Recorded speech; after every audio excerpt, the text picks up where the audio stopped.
Ang programang ito ay rated SPG. Striktong patnubay at gabay ng magulang ang kailangan. Maaaring may masiselang tema, lengguwahe, karahasan, sexual, horror o droga na hindi angkop sa mga... Bakit niyo dinukot si Papa? Bakit niyo siya sinaktan? Tell me! Instead of focusing your energy on making... Narito na nga ang ating mga pakaabangan mamaya sa abot kamay na pangarap.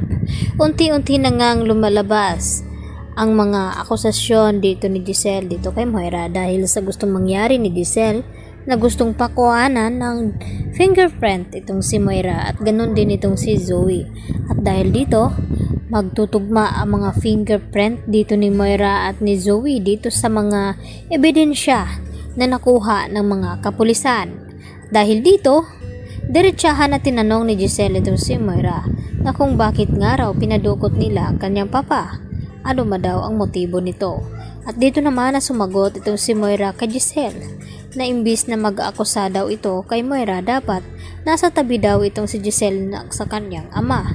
Baka hindi na niya maabutan pang buhay itong si Don Pepe at critical nga ang kalagayan ngayon dahil sa cardiac arrest nito. At maya-maya naman ay nagulat nga ito si Giselle nang biglang tawagan siya dito ni Lynette at ibalita tungkol dito kay Don Pepe na nag-cardiac arrest nga daw ito at ni-revive ngayon nila Annalyn Santos at dito naman ni Carlos Benitez.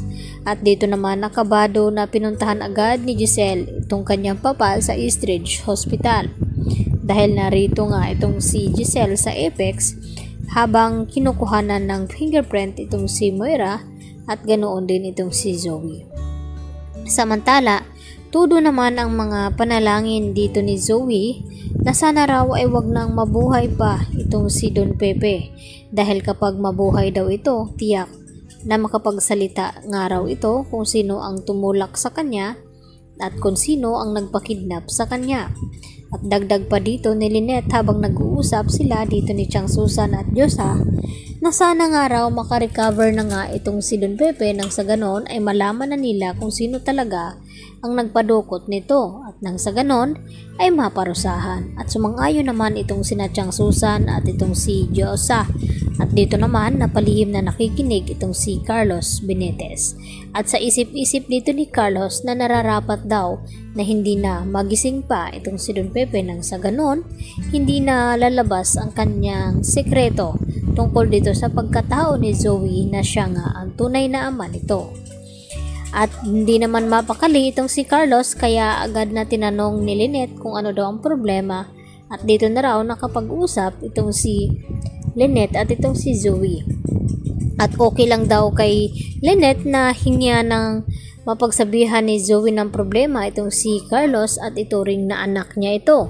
At wala ngang kaalam-alam itong si Lynette dahil yun talaga ang totoo na anak nga ni Carlos itong si Zoe. At hindi naman mapalagay itong si Lynette dahil iba daw ang kanyang sinasabi kaysa kanyang naramdaman. Yan naman ang sinasabi niya dito kina Diyosa at Chang Susan habang dumadalaw nga itong si Chang Susan at Diyosa sa bahay nila ni Lynette dahil hindi nga daw ito mapakali. Simula nang nilooban sila ay hindi na daw makakatulog itong si Lynette dito nga sa bahay at subukan daw ni Lynette na magpaalam kay Carlos na samahan mo na siya dito nila Chang Susan at Diyosa kapag gabi.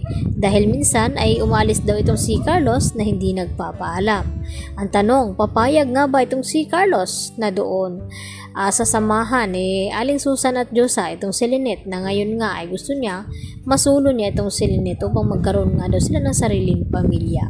At ang abangan natin dito kung talagang masasawi na nga ba itong si Don Pepe at hindi naman hahayaan ni Annalyn na basta na lamang mawawala ang kanyang lolo na hindi niya nalalaman kung ano talaga ang tunay na nangyari nito.